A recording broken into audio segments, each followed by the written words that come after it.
Bienvenidos cifreros a un nuevo episodio de Cifras. Esta vez tenemos a nuestro analista político de cabecera, Alejandro Hernández, y vamos a estar hablando un poquito sobre la perspectiva política 2024, centrándonos en México, y al final vamos a tocar un poquito lo internacional.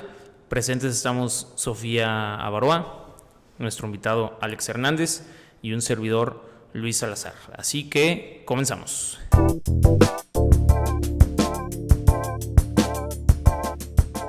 Alex, buenas noches, ¿cómo estás? Muchas gracias por la invitación, Sofía, Luis. Pues muy contento de poder venir otra vez a participar con ustedes. Bueno, pues ya arrancó un proceso largo que se aventuró incluso antes de los tiempos oficiales, ¿no?, que marca el calendario electoral. Sí. Han sucedido muchas cosas y creo que hay mucho por platicar. Correcto. Sí, antes de empezar, felicitarte públicamente porque Alex ya es papá, así que si lo ven, felicítenlo. Y justo yo quería empezar, antes de adentrarnos a esto un poquito, que la otra vez nos decían, oye, pero ¿por qué hablan de política si su canal es de economía? Y era como... Está ligado un o sea, y tú que eres economista y luego te especializaste en la política, ¿por qué no le das la respuesta a esta persona? A ver, la cosa es sencilla. En términos macroeconómicos, más bien en términos macros, la política y los sistemas políticos, las democracias, tienen repercusiones directas sobre los mercados, su comportamiento, la confianza que se genera en torno a las inversiones. Digamos, una empresa de corte internacional o incluso nacional a distintas escalas, pues en el momento en el que pues ven que hay estabilidad política, de alguna u otra manera pues invierten aquí, son asuntos públicos, a los mercados les interesan los asuntos públicos. Yo creo que todas las empresas, todas las personas del mundo económico, financiero, pues deben de estar enterados de lo que pasa en el acontecer político. Entonces yo creo que es relevante que toda esta comunidad que ustedes tienen en Cifras, pues también se vaya enterando de lo que sucede, porque tendrá repercusiones, ¿no?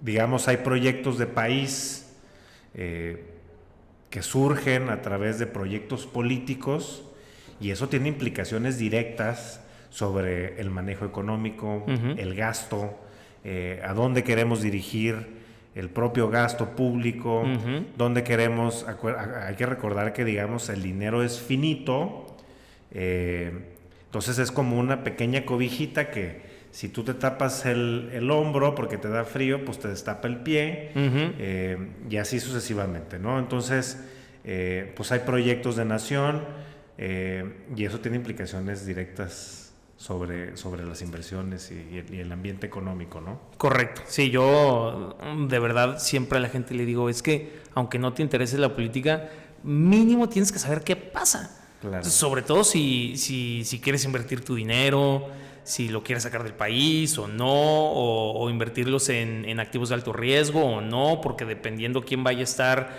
en el poder, o sea, incluso siempre se ve que siempre en los cambios de poder, o sea, de poder político, siempre los primeros trimestres del primer sexenio el PIB baja, pues porque todos están a la espera de Exacto. qué va a suceder, no solo con AMLO, o sea, eso sucede con todos, y es porque pues las implicaciones políticas tienen un impacto, así yo les digo, un impacto directo a tu cartera. Claro. Entonces, no, a ver, incluso si hiciéramos un zoom in, nosotros podríamos decir, oye, a ver, yo trabajo para una empresa del sector energético que tiene un vocacionamiento sobre las energías limpias. Bueno, pues este plan de gobierno o este sexenio que va a terminar, pues hemos visto que de alguna otra manera pues no ha priorizado eso. Correcto. Entonces, esa implicación política tiene implicación directa sobre tu mercado. De hecho, yo conozco varias personas que... cuello, sí. ¿No? Entonces, bueno, pues es importante conocer el vaivén político. Pero bueno, ya con este preámbulo, mi Alex, ¿por qué no? Ahora sí, tus predicciones, ¿qué va a pasar? Aquí tenemos unos puntitos. Bueno, ¿por qué no empezamos por candidatos? ¿Quiénes van a ser los candidatos a la presidencia 2024? Empecemos por el principio. A ver, los tiempos políticos se adelantaron. Tuvimos una sucesión adelantada en el proceso electoral de las famosas corcholatas en su momento, ¿no? O sea, mucho antes de lo que marcaba los tiempos electorales definidos por la propia autoridad.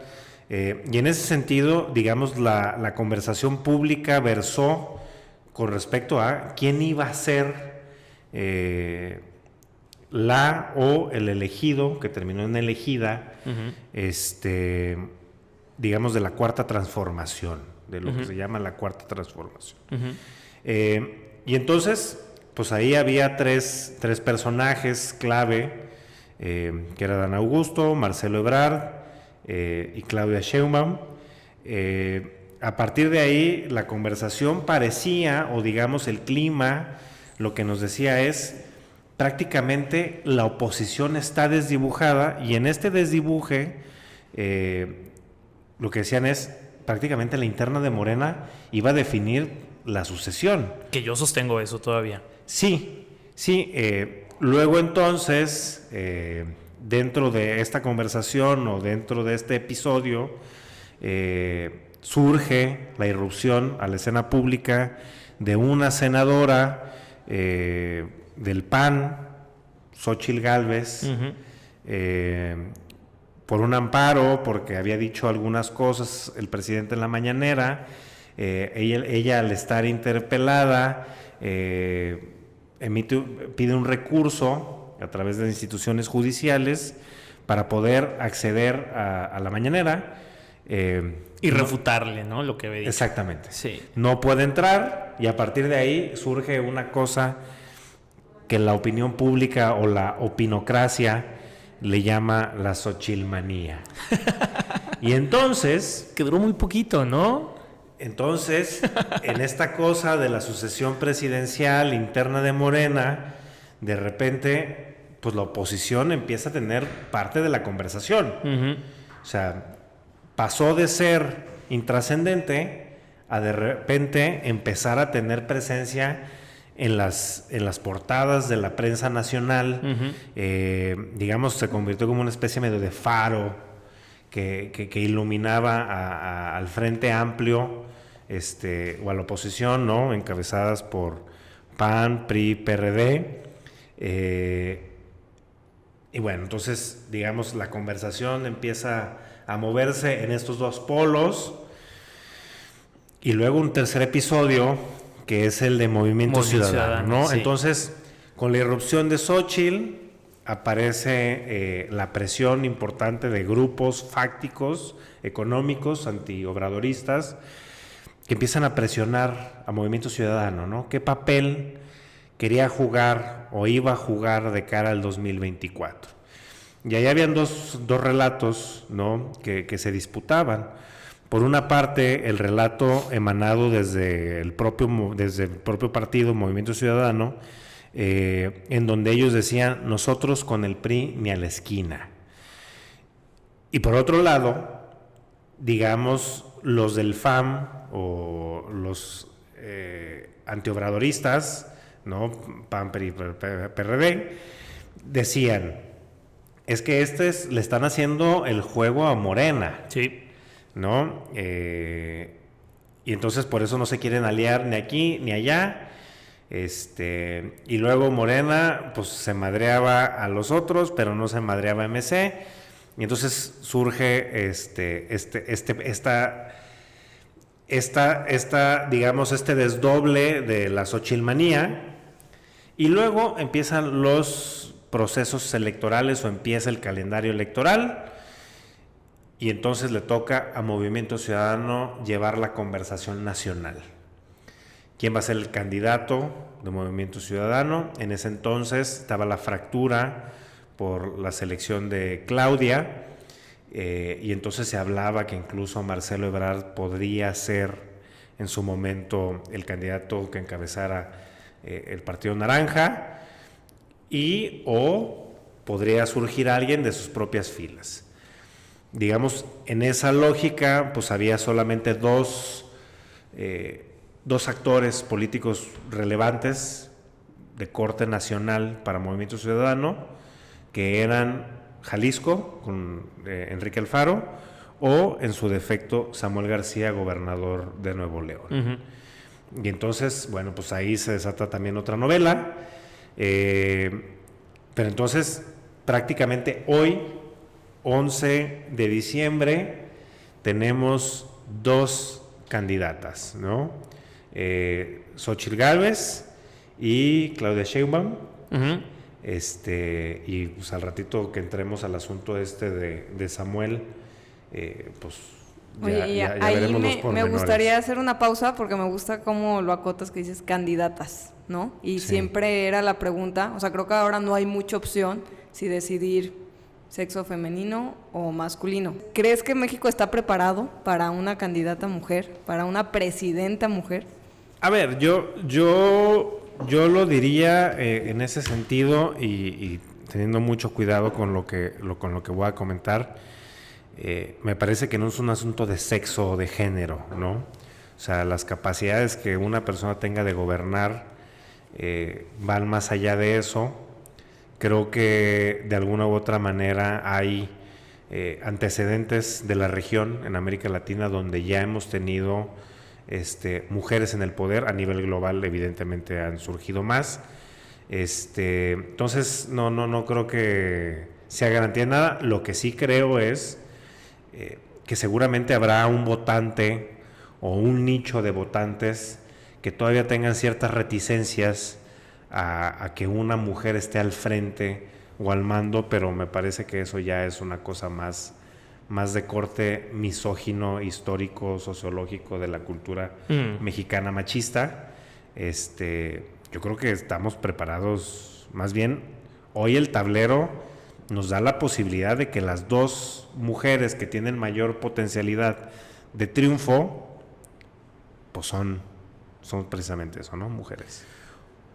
Platícanos un poquito sobre el tema de Samuel, porque mi siguiente pregunta es, ¿a quién va a poner MC? ¿Y por qué? A ver, esto es un novelón, ¿no? Incluso las plumas le llamaron el novelón, en lugar del Samuelón, era el novelón, o en lugar del Nuevo León, pues el nuevo novelón. Hay una serie de... nos podemos remontar a la elección de Nuevo León, que no es concurrente, es decir, que está desfasada el calendario presidencial. Es decir, ellos cambiaron o ellos renovaron gobernador en el 2021. Samuel ya tiene 2 años al frente del gobierno de Nuevo León. Uh-huh. Con una cosa muy extraña, ¿no? En donde todo parecía indicar que Clara Luz, me parece que era la candidata de Morena a Nuevo León en ese entonces, iba a la cabeza. A partir de una serie de malas decisiones en términos de comunicación, se termina enredando sola. Y Samuel, que arrancaba la elección en cuarto lugar, pues gana. No necesariamente eso se tradujo en espacios o en curules en el Congreso local. Entonces, prácticamente Samuel Movimiento Ciudadano solamente obtiene 6 escaños, 6 espacios dentro del Congreso local de los 42 posibles.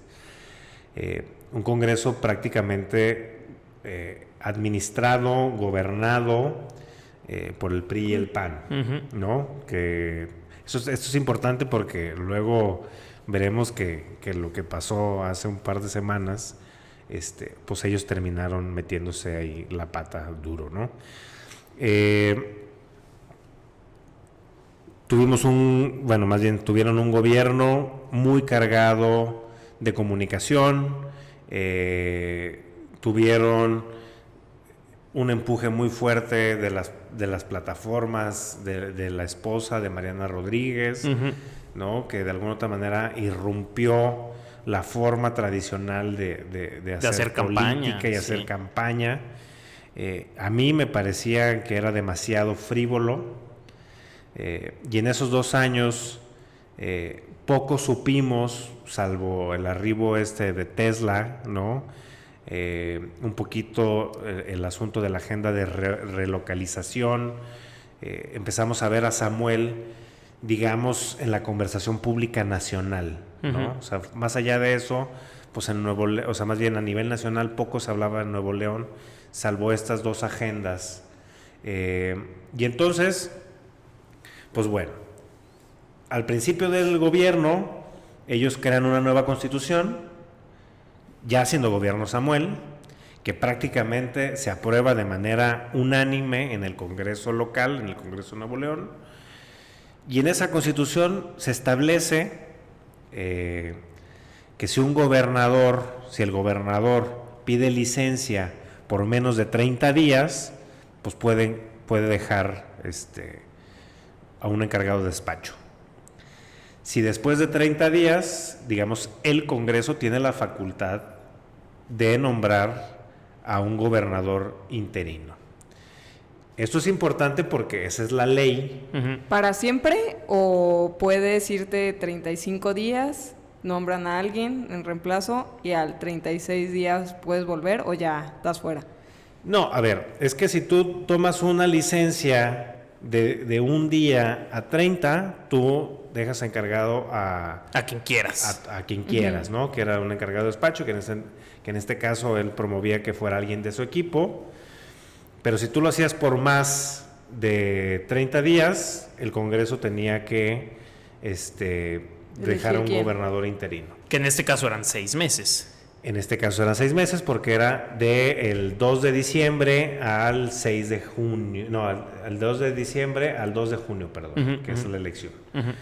Y entonces ahí, pues de alguna otra manera lo que terminó sucediendo fue, pues puso en relieve la falta de pericia política. A ver, hay que recordar también que Samuel, cuando ganó la elección, dijo que él no se iba a ir a la presidencia. Que él no iba a ser como el Bronco. Que no iba a ser como el Bronco. Porque si tú regresas un poco el tiempo, al Bronco le tocó una situación similar. Nomás que al Bronco, las condiciones, prácticamente por unanimidad, le dieron su licencia para que pudiera competir por la presidencia de la República, salvo un joven, en aquel entonces, diputado de Movimiento Ciudadano que se llamaba Samuel García. ¡Órale! Okay. ¡Órale! Fue el único que dijo, oye, tú tienes un encargo con el pueblo neolonense, creo que se dice, el gentilicio, y no puedes dejarnos aventados. Bueno, pues terminó siendo lo mismo. Decía Marx que la historia se repite, la primera como tragedia y la segunda como farsa. Y entonces, pues tuvimos esa situación, no más que ahora con malos cálculos políticos, ¿no? Malos cálculos políticos en el sentido de que tú sabías que no controlabas el Congreso del Estado. Claro. Que por eso muchos decían, claro que no lo va a hacer, porque no tienes los números. Exactamente. Y aún así se aventuró en una serie de artilugios legales, que entre amparos, que sí, que no, que sí, que no. Pero pues al final la ley es muy clara. Incluso tuvo que intervenir la Corte. La Suprema Corte. La Suprema Corte de Justicia de la Nación para decir, a ver, la facultad la tiene el Congreso y punto. En esto se generaron 2 crisis políticas, una de gobernabilidad interna. Vimos el zafarrancho que se hizo en el Congreso. Incluso en el Palacio de Gobierno llegaron militares, incluso creo que fue, ¿o no? ¿O era policía estatal? Policía estatal, pero también en la sesión donde se iba a nombrar al gobernador interino del PRIAN. Del PRI del PAN. Ajá. Pues llegaron unos simpatizantes del Movimiento Ciudadano, que quisieron tronar la sesión, en un acto pues desesperado de poder emitir o dar la posibilidad de que Samuel fuera candidato a la presidencia. A ver, luego después de eso viene una serie de argumentos o de relatos tramposos en donde Samuel dice, se violaron mis derechos políticos, ¿no? O sea, mi legítima aspiración por contender en la candidatura. En realidad, nadie violó ese precepto, ¿no? A Samuel se le otorgó la licencia. Más bien lo que no quiso hacer es dejar la gubernatura a un interino que el Congreso podía poner. Ya pensando mal, pues ahí aparece que puede ser por malos manejos administrativos, porque ha habido en términos futbolísticos, pues le han entrado duro a los golpes y a las patadas, los diputados con el propio gobernador, incluso algunos dicen que hubo persecución política en su momento, que les abrieron carpetas de investigación, enriquecimiento ilícito y demás. Entonces, pues era prácticamente inviable políticamente, ¿no? Entonces eso demostró falta de pericia, falta de capacidad política. Entonces tenemos a un gobernante muy bueno para comunicar, pero pues ponen en entredicho... Pésimo para cabildear, dicen. Pues es que ahí decimos la comunicación no es política, ¿no? Sí. Entonces, desata, regresa, renuncia a la candidatura presidencial, tuvo 10 días de campaña, regresa antes de que se venza. Una buena rola. Una buena rola. Sí, la neta también. A mí ya se me pegó. Oye, a ver, ahorita antes de que sigas, en esos 10 días de campaña, yo incluso le decía a Sofía, si se lanza, le va a ganar a Xóchitl. ¿Tú qué hubieras pensado? Mira, a ver, ¿qué es una realidad? Prácticamente hemos entrado, un buen amigo mío llama calcificación de las encuestas, ¿no? Es decir, no se han movido prácticamente los números que teníamos antes a los que tenemos hoy. Por ejemplo, Grupo Reforma tenía en agosto una preferencia de Claudia del 44% y en diciembre tenía 46%, ¿no? O sea, prácticamente dentro del margen de error no se estaba moviendo nada. En el caso de Xóchitl, en agosto teníamos 27 y en diciembre tenemos 25. O sea, prácticamente muchos dicen que se desinfló, más bien yo creo que está en un estado como de planicie, ¿no? Está estancada. Y Samuel estaba en 12 y en diciembre estaba en 14. Evidentemente ese es un levantamiento antes de que pasara lo que pasó, pero podemos hacer una correlación entre esos 2 puntos que pierde, que son los 2 puntos que Samuel gana, ¿no? Entonces yo creo que con más tiempo a lo mejor la aspiración real, esa es mi lectura, la aspiración real de Movimiento Ciudadano en realidad era convertirse en la segunda fuerza política, ¿no? Yo no sé si eso hubiera pasado, pero por lo menos era la primera aventura de Movimiento Ciudadano a nivel nacional que iban solos. Sí, claro. Y eso hubiera representado un mayor número de diputados federales y senadores, mayor representación en la Cámara, y es decir, mayor capacidad de negociación con la próxima presidenta de México. Pero, o sea, ¿crees que ese haya sido como el fin? Porque sí, a ver, ahorita estás diciendo que, ok, sí, Samuel no muy astuto políticamente, pero yo tampoco creo que sea tonto, ¿sabes? Como para haber hecho algo así, o sea, como para que hubiera pensado y hubiera dicho, güey, pues igual sí puedo ganar, ¿sabes? O sea, yo tengo la impresión de que en los cálculos políticos pensaron que había una remota posibilidad de que a través de recursos legales Samuel pudiera haber dejado a su encargado de despacho. Y eso le hubiera permitido ir a hacer campaña. La realidad jurídica y política, pues te decía todo lo contrario, o sea, se terminó estrellando. El problema es que generó 2 problemas. O sea, el problema de esta ambición o de esta aventura es que generó 2 problemas. El primero de gobernabilidad, ¿no? O sea, creo que hubo hasta un meme ahí que circuló que decía, el examen va a estar bien fácil, dime quién es el gobernador de Nuevo León, ¿no? Y había 4 posibilidades.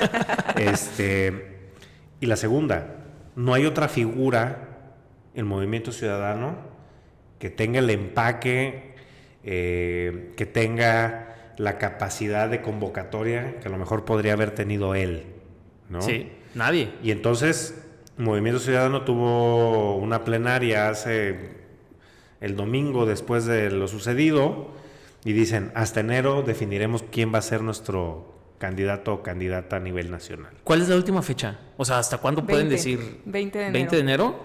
¿Y a quién crees que pongan? O sea, pues ¿crees que vayan a poner a alguien? Es como una adivina quién, ¿no? Entonces se van bajando las fichas y pues te estás quedando relativamente pues pelón. Yo tengo la impresión de que hay 2 posibilidades viables. ¿El mismísimo Dante? Yo creo que sería el último. Ah, ok. Sería la última bala, pero luego también tienes al gobernador de diputados, que es Jorge Álvarez Maínez. Maínez, sí. Que pues me parece que es un muy buen tuitero. Ah, pero no trae con qué. Es muy buen tribunero, es muy elocuente, es un chavo relativamente inteligente, pero no es un líder social. Es decir, no tiene un arrastre importante. Entonces, pues la otra es Dante. El problema de eso es que si con Samuel estabas aspirando a 2 dígitos, es decir, a 10 o más puntos porcentuales, prácticamente esta movida o la ausencia de Samuel pone en riesgo incluso del registro nacional. O sea, que para el 2024, después de las elecciones, ya no existiera Movimiento Ciudadano. Pues que tenga que llegar al 3% que marca la ley. Con un candidato así, en una elección polarizada que va a tener un clivaje, es decir, una conversación, no se va a decidir Morena o no morena. Morena o no morena. Sí, porque es la conversación nacional. Pues, digamos, la gente no va a voltear a ver a Movimiento Ciudadano. Sí. Sí, otra vez voto útil. Exactamente. Y morena no morena. O sea, le puede pasar, o sea, como a Kumamoto. Yo les decía... MC va a ser el Kumamoto del 2023. Decía, no, es que el proyecto es 2023. Y yo les decía, está bien. Nomás para el 2023, para ganar el 2023 uno tiene que salir vivo del 2024. Y pues se antoja complicado ahora sin Samuel, ¿no? Entonces... Oye, yo le decía a Luis, ¿qué tal que hubiera el supercomodín de Ebrard se convierte a MC? Yo tengo la impresión de que Ebrard ya no rompió, ya se arregló, ya está operando algunas, su equipo cercano está operando ya algunas de sus gubernaturas, no necesariamente de él, sino con quien tiene interlocución él. Podría ser el caso de Eduardo Ramírez en Chiapas. Yo creo que va a estar apoyando ahí y pues va a tener su representación dentro de las cámaras, a su grupo político y tal, ¿no? Yo tengo una pregunta que yo quería, o sea, que a mí me interesa mucho tu opinión. ¿Tú crees que para el 2024 MC siga ganando Jalisco? Te voy a decir lo que yo pienso. Okay. Yo creo que no. Yo creo que ya va a ser morenista Jalisco. O sea, se lo van a robar. Okay. ¿Cuál es tu visión? A ver, yo tengo la impresión de que tienes un candidato muy popular, como es Pablo Lemos. Tienes un gobernador desgastado, naturalmente pues es un actor político que ha estado en la opinión pública y en la conversación pública por más de 10 años. O sea, Alfaro. Digamos, prácticamente Movimiento Ciudadano se creó o se convirtió en una fuerza electoral importante nacional gracias a Jalisco.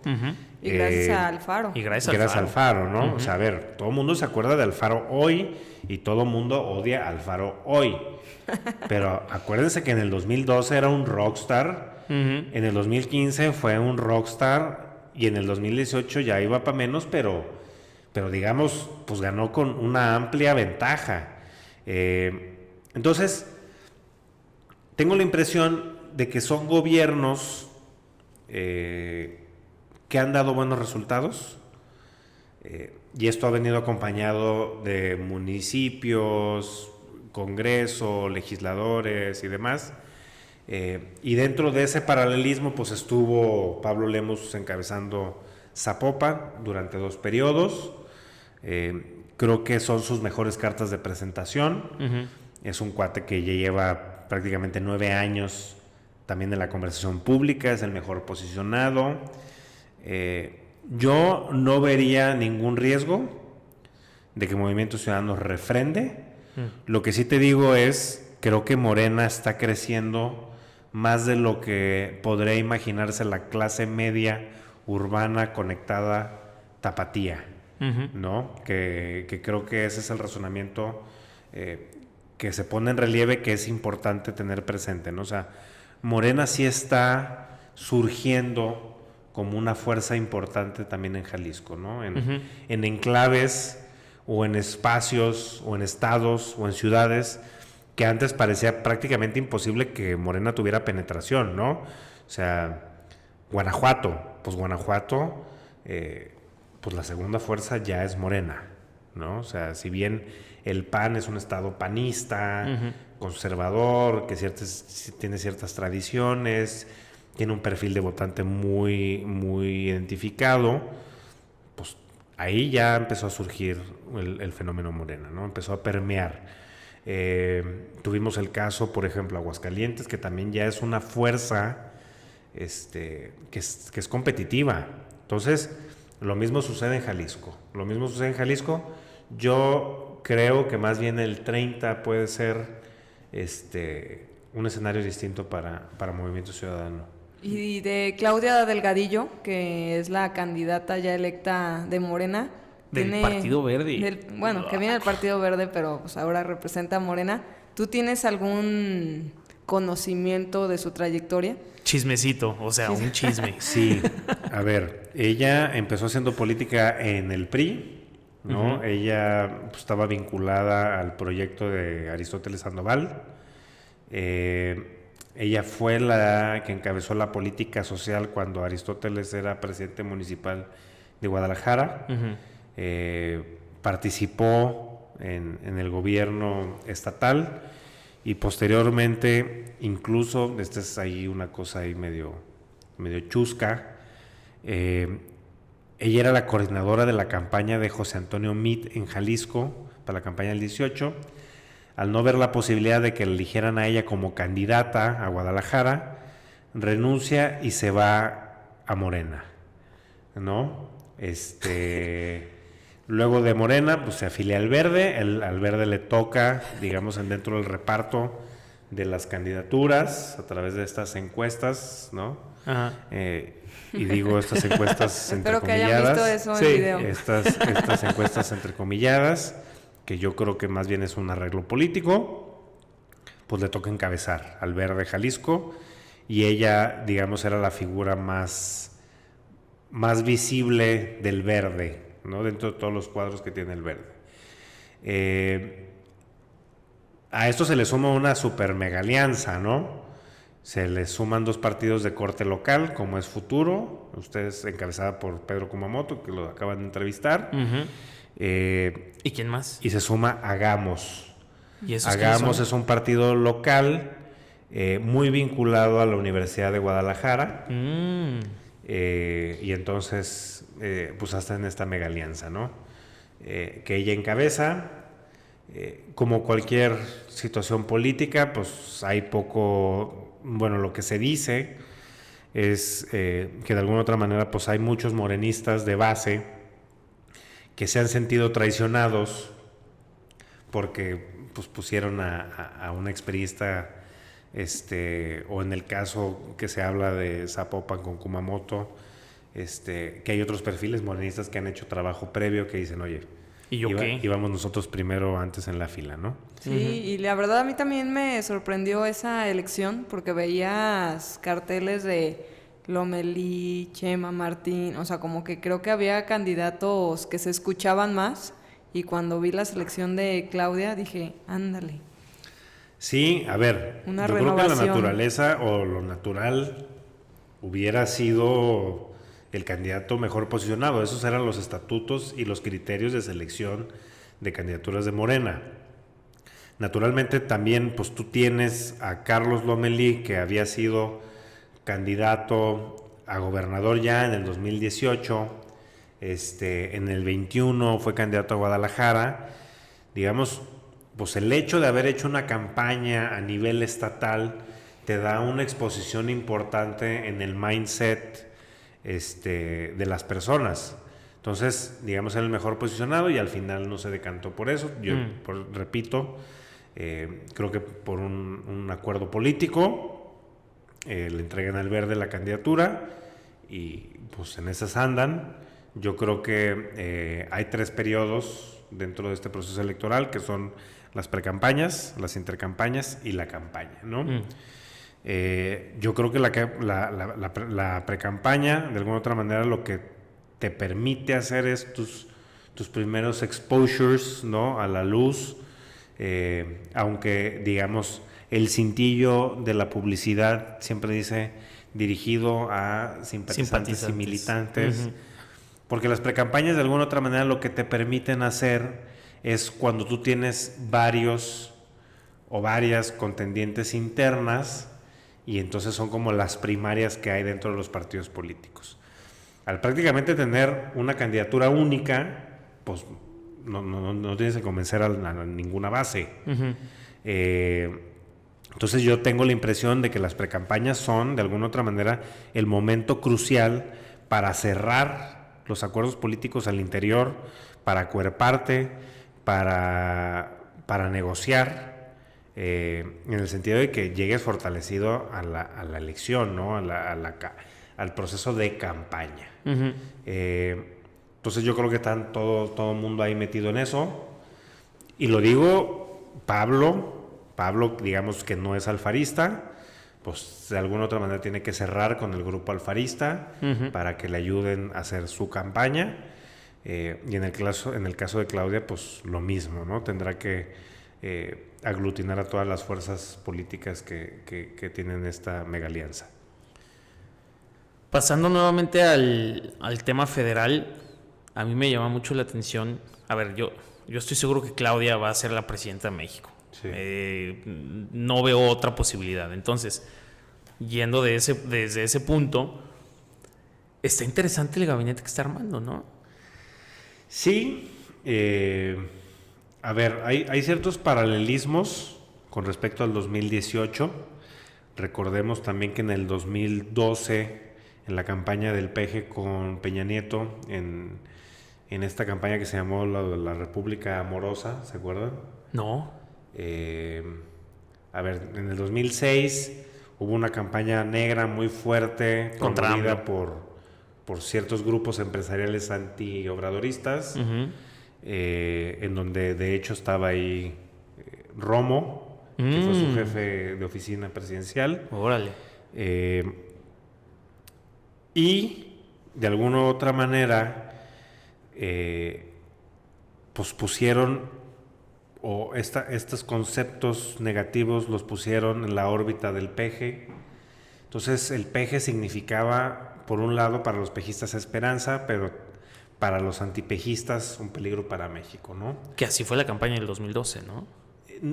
No. ¿O la del 2006? La del 2012, esa fue la del 2006. La del 2012 prácticamente tenías a un gobernador del Estado de México, muy bien posicionado, con esta telenovela que se armó. Entonces prácticamente pues ahí no hubo discusión y el margen fue tan amplio que muy poco se habló del peje, ¿no? Bueno, en esos paralelismos el peje siempre ha hecho, en el 6, en el 12 y en el 18, una propuesta de gobierno, ¿no? O sea, en caso de yo ganar, ¿quiénes me acompañarían en esta aventura? Y entonces pues ahí tenías a José María Pérez Gay en Cultura, Juan Ramón de la Fuente, digamos, personalidades notables, en su momento Carlos Ursúa, ¿no? O sea, como decir, con estas personas son con las que voy a gobernar. Y que sonaba bastante bien. Y sonaban bastante bien, ¿no? Entonces yo creo que de alguna u otra manera, pues existe ese paralelismo, hace lo mismo Claudia, con perfiles bastante a mi criterio interesantes. De ahí pudimos, mira, por ejemplo, tenemos a Gerardo Esquivel, que fue subgobernador del Banco de México, sí. que terminó no ratificándolo el presidente, el hoy presidente, se bronqueó con el presidente. Y se está uniendo con Sheinbaum. Y se está uniendo con Claudia. También está, ¿cómo se llama? La que fue secretaria de Economía. Tatiana Cloutier reaparece en la escena pública. Que también le dieron su abrazo, no abrazo el presidente. Mira, que le hizo así. Yo creo que tanto Gerardo es un economista muy reconocido dentro del medio, es un cuate muy técnico, ¿no?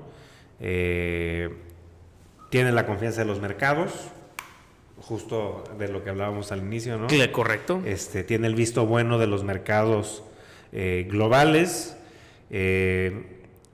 Tienes la reincorporación de Tatiana Cloutier, exsecretaria de Economía, que tiene muy buena relación con la clase empresarial, digamos, con los big leaguers, ¿no? Los dueños del dinero,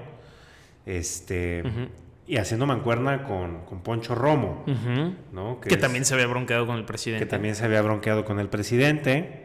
Se incluye al historiador Lorenzo Meyer, quizá uno de los historiadores más reconocidos.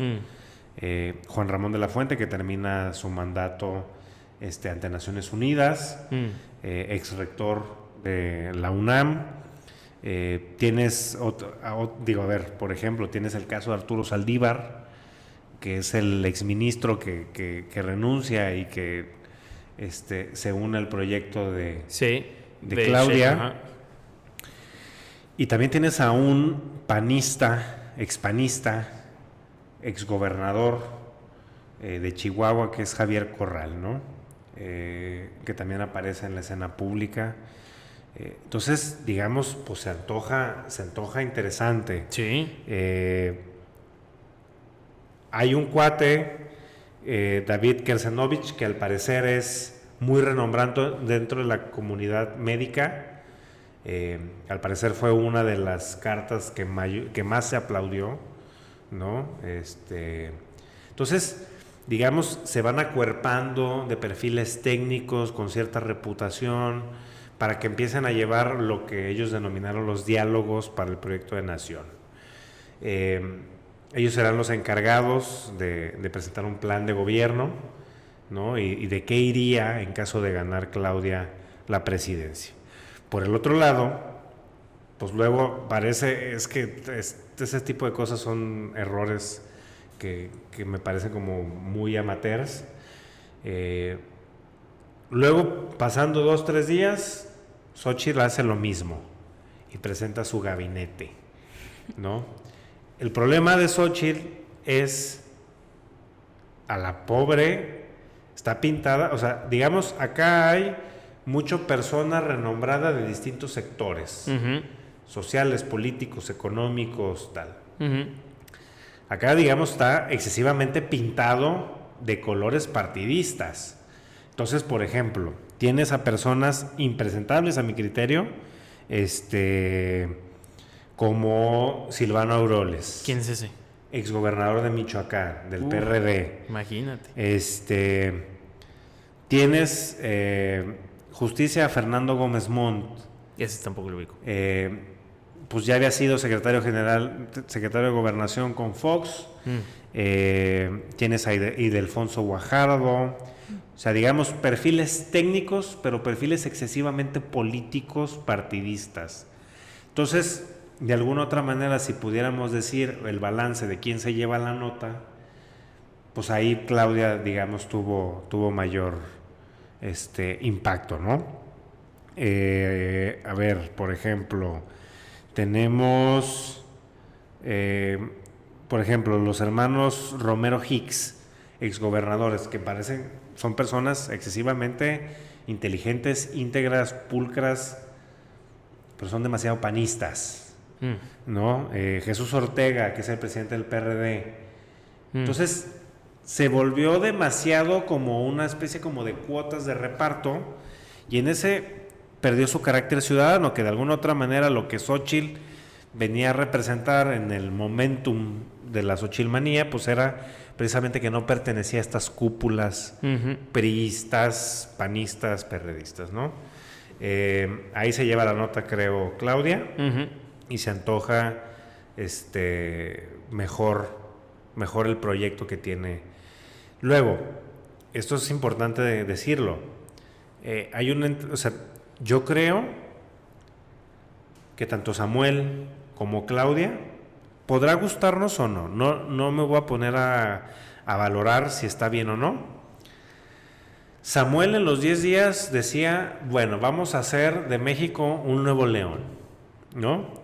Vamos a traer a Tesla a todo México.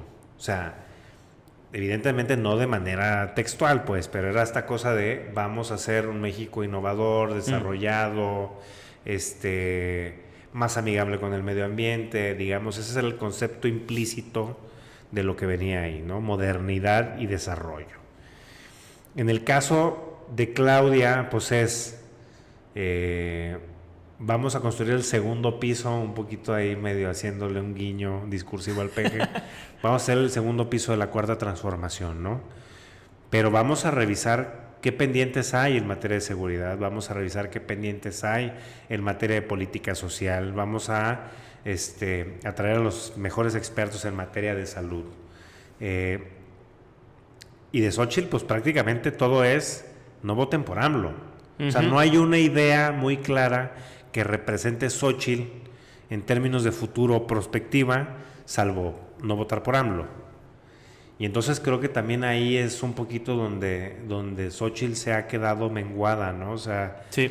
No tenemos un proyecto claro. Y justo es lo que yo he visto, o sea, como que Xóchitl inició, como dice, la Xochilmanía, y todas las tías pegaron su calcamonía en su carro, se hicieron estos grupos de Viva Xóchitl, y yo la he visto flaquear, o sea, hasta en la charla misma, como que antes era una gran opción, porque era la inclusión, ¿no? Viene de raíz indígena, empresaria, o sea, como que tenía cierto potencial, y ahora yo creo que, no sé si no le han hecho más videos, qué ha pasado ahí con su comunicación, porque parece como que hay mucho acuerdo interno y que por eso no hay más publicidad. Yo tengo la impresión de que das en el clavo, si lo pudiéramos poner como en una línea del tiempo. Si lo pudiéramos decir como en un storytelling, ¿no? Tuvo un muy buen arranque. Y había, o sea, ella surgió cuando no había esperanza, ¿no? O sea, como que no había esperanza y puso la esperanza en la mesa y punto. Eso lo platicábamos ahorita, y justo creo que en términos comunicacionales fue un buen primer inicio, ¿no? O sea, un poquito de biografía, de historia de vida, de cómo había surgido prácticamente de la nada ante la adversidad, donde había sido, digamos, la excepción a la regla de una mujer entrona, indígena, con condiciones materiales desfavorables, y prácticamente estaba escrito sobre piedra que ella no podría haber llegado a donde llegó. Entonces eso salió muy bien. Escena 2, pues, ¿qué quiero? ¿No? O sea, a partir, primero, la primera escena es quién soy y de dónde vengo. Y la segunda escena tendría que haber sido qué pienso o qué quiero construir a través de este surgimiento en la escena pública. Entonces, nos ha quedado de ver la segunda parte, y en esa segunda parte, de alguna otra manera, justo lo que ha sucedido es,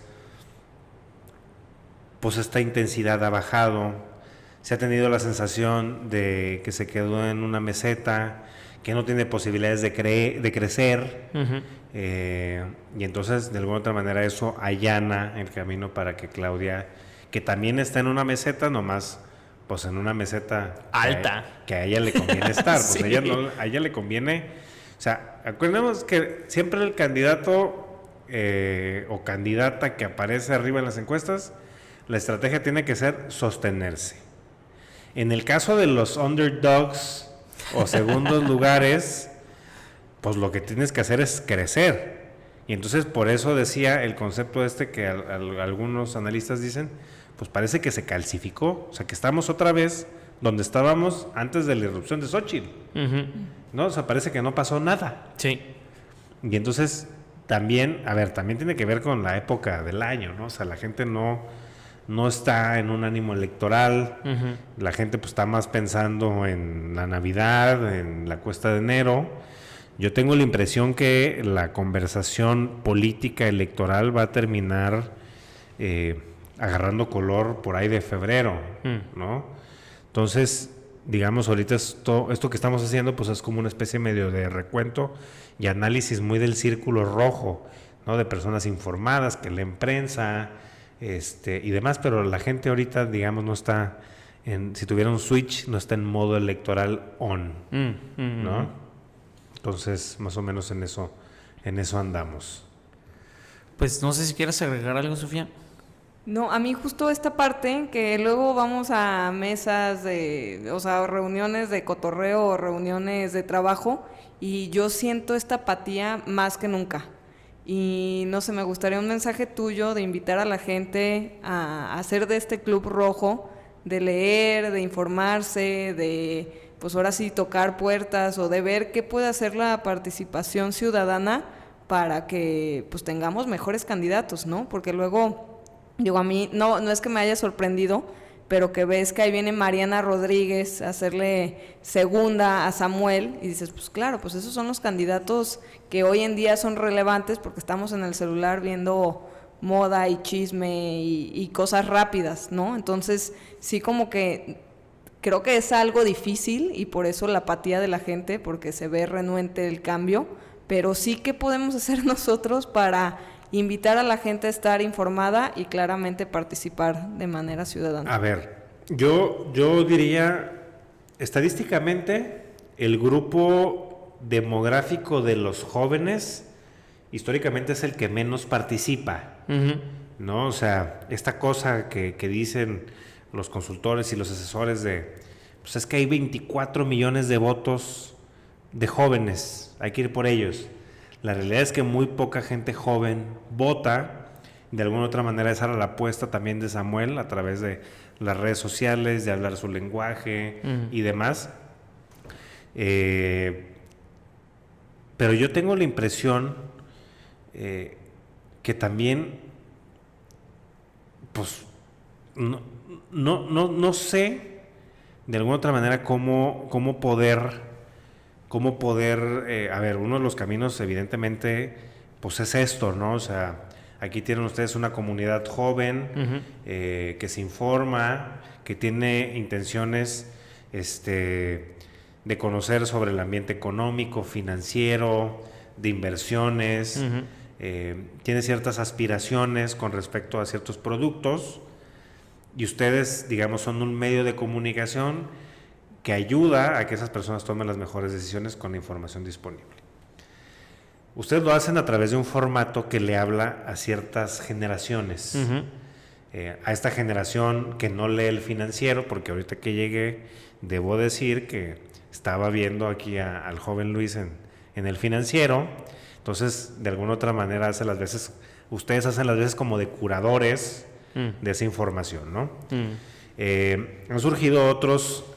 Por ejemplo, hay un podcast que se llama La Chávez, me parece, que es una chava regia. Ya saben, todo el arquetipo sanpetrino. Que me parece que hace un esfuerzo importante en redes sociales por estar mostrando lo que sucede a nivel nacional en términos políticos.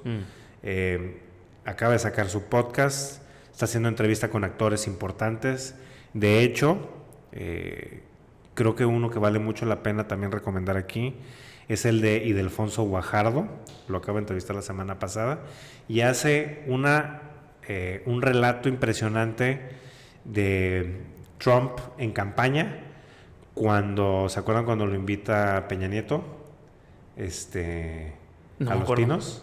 No me acuerdo de qué eso es. Bueno, y habla de las negociaciones del TEMEC, ¿no? Entonces, creo que también es un formato en el que de alguna u otra manera invitas a ciertos jóvenes apáticos, no politizados, a que conozcan de este asunto.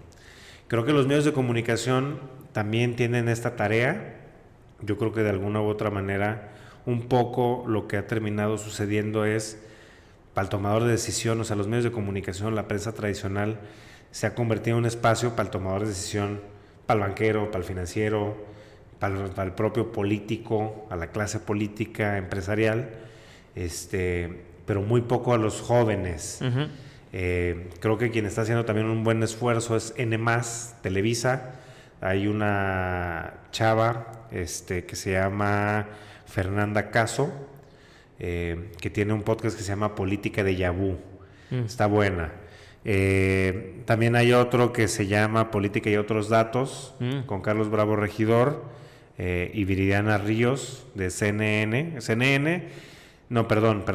Viridiana Ríos, Viri Ríos. Viri Ríos, ok. Grupo Expansión está haciendo un esfuerzo importante por llegar a las audiencias jóvenes. Está metiendo mucha lana ahí. Y entonces creo que hay que buscarle, pero creo que sí los formatos terminan siendo muy anticuados, con muy poco engagement. O sea, por ejemplo, la reflexión que vendría a hacer hoy es, pues busquen, digamos, sus núcleos de información que todos consumen. A ver, a mí me van a escuchar personas que lo siguen a ustedes, ¿no? Uh-huh. O a Cifras, uh-huh. No necesariamente personas que me siguen a mí. Y entonces yo creo que lo que tendrían que estar haciendo otras plataformas como esta es hacer el esfuerzo de ponerse en modo electoral y decir, a ver, se viene una elección presidencial que va a regir los próximos 6 años de la vida pública de este país, uh-huh. y que va a tener repercusiones en tu cartera, en la educación. A ver, nosotros somos, digamos, adultos jóvenes, como comentaba Luis, pues yo acabo de ser papá, pues seguramente va a tener repercusiones al final del sexenio sobre la educación de mi hija, claro, la calidad de los servicios de salud, la calidad de la infraestructura, uh-huh. la calidad de seguridad, ¿no? O sea, el aumento que esta cosa de robos patrimoniales, entonces, pues justo tendríamos que estar haciéndolo, no porque sea mi profesión, sino porque sí tiene implicaciones directamente sobre nuestra vida. Claro. Entonces, yo invitaría a que otros espacios hicieran lo mismo, ¿no? O sea, trajeran a candidatos, candidatas, analistas, ¿no? A que pudieran cambiar un poquito el formato, más acartonado, solemne, de la plática, así como muy formal, y entrar en esta cosa que ustedes dicen, no, a ver, pues aquí hay chismecito. Y bueno, pues a lo mejor esa es la forma de que la gente también consuma, ¿no? Y se le antoje, más allá de la nota muy tradicional de un medio. Claro, de acuerdísimo, pues eso es lo que intentamos. Sí. Oye, para resumir, bueno, yo aquí voy a poner el debate. Luis dice que a la presidencia gana Morena, claro, y a nivel local Jalisco gana Morena. Sí. Tú, Alejandro, ¿qué dices? Yo tengo la impresión, con los datos que tenemos hoy, uh-huh, y la información pública que tenemos hoy de encuestadoras serias, seguramente a ustedes les han llegado un montón de encuestas por WhatsApp, uh-huh, llamadas, todo. A ver, luego creo que hay que hacer un ejercicio que se llame quién es quién en las encuestas, ¿no? Así como la Profeco que dice quién es quién en los precios, ¿no? Y el de los refrigeradores, y pues aparecen así todas las marcas de refrigeradores. Pues bueno, también hay una cosa muy extraña, porque las casas encuestadoras luego surgen en los procesos electorales o de cara a los procesos electorales y luego desaparecen, ¿no? Entonces hay que tomar la información de quien viene y de la reputación con la que tiene. Por ejemplo, yo te diría, hoy, con los datos que tenemos de encuestadoras serias de corte nacional, llámese, aprovechando el comercial como para que esas las identifiquen: Grupo Reforma, Lorena Becerra, que publica en Latinos. Ella era la exdirectora de encuestas de Grupo Reforma, muy buena. Jorge Buendía, de Buendía y... antes era Buendía y Laredo, ahora Buendía y Márquez, que publica en El Universal. Alejandro Moreno en El Financiero, que son las que ustedes ven más seguido. El Economista con Mitofsky, Consulta Mitofsky. Y prácticamente, digamos, las públicas son las que yo recomendaría que vieran. Con esa información y con este disclaimer, yo creo que Morena se lleva la presidencia y Pablo Lemus gana Jalisco. Gana Jalisco. Sí. Y Nuevo León, así nomás rapidito. Nuevo León no tiene elecciones. Ah, claro. No tiene elecciones, pero Mariana se apuntó para alcalde, ¿no? Para alcaldesa de Monterrey, ¿no? Entonces, bueno, eso ya es harina de otro costal. Esa sería mi predicción. Yo por 2 con Alex. Sí. Y a mí la que más me interesa, que creo que aquí al menos ha sido nuestro contrapeso en nuestra cabeza, o al menos en la mía, es las cámaras, ¿no? O sea, como que decimos, bueno, pues ahí al menos tenemos representación de varios partidos, igual y no está tan sesgado. ¿Cómo ven que vayan a quedar las cámaras el próximo año? A ver, en el 2018, Andrés Manuel, digamos, tuvo una especie de esto que se llama voto de confianza. Le dieron la presidencia y le dieron una mayoría en Cámara de Diputados, ¿no? En el Congreso de la Unión. ¿Por qué? Mi lectura es que de alguna otra manera, si la transformación iniciaba, todo esto lo estoy diciendo entre paréntesis y un poquito usando el relato que ellos decían, porque luego van a decir, este cabrón ahí, la chingada. Le dieron el voto de confianza y ese voto de confianza era, si queremos que la transformación se consolide, tenemos que darle todas las herramientas posibles para que este cuate haga las modificaciones necesarias en materia de ley. 2021, que es la mitad de su sexenio, que son las elecciones intermedias, pierde un buen grupo de representación proporcional de diputados en la Cámara, en el Congreso de la Unión. Y también tiene que ver de alguna otra manera con el voto o la mayor participación de las clases medias urbanas antimorenistas. Y entonces surge digamos, un contrapeso. Yo tengo la impresión de que vamos a estar en un escenario muy similar al del 2018. O sea, ¿con otras con mayoría calificada?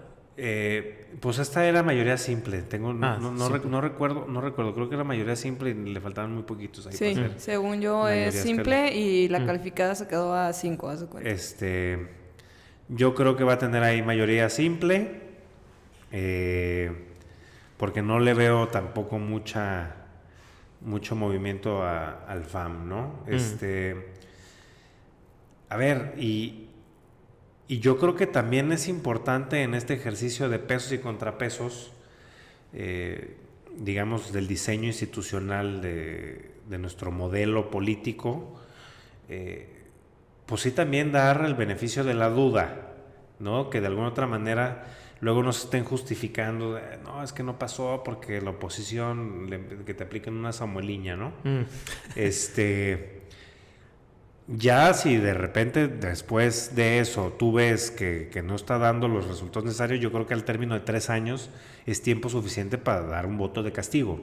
Sí, digamos, es el elemento más relevante e importante que tenemos nosotros, ¿no? O sea, el voto. O sea, el voto con V y el voto con B labial de votar. O sea, tú ya no me gustas, pues te voto, ¿no? Entonces yo creo que ese más o menos va a ser el escenario que yo alcanzo a leer.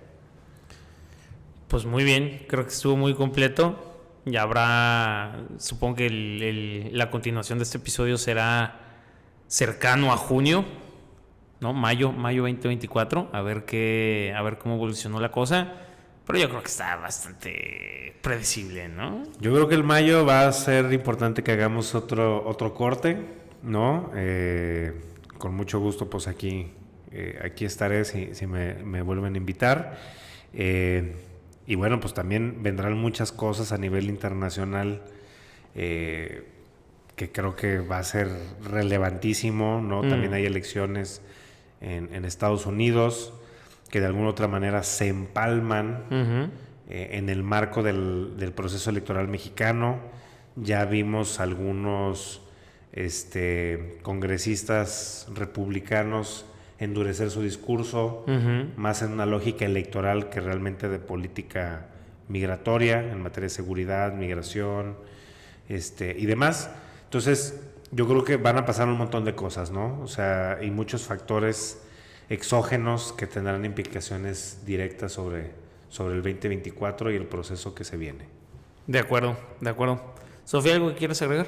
Agradecer a Alejandro, porque siempre, la verdad, con toda disposición viene, nos cuenta, aunque nos vemos 3-4 veces al año, que yo creo que eres nuestro invitado más recurrente. También ahí nos informa de manera directa a través de sus diversas fuentes. Siempre estamos muy enterados, gracias Alejandro, así que gracias. No, gracias a ustedes, aparte es el buen pretexto para vernos, ¿no? Además, sí. Pues muchas gracias, Alex, y nos vemos en un par de mesecitos para darle la continuidad a este episodio. Muchas Buenísimo. Gracias.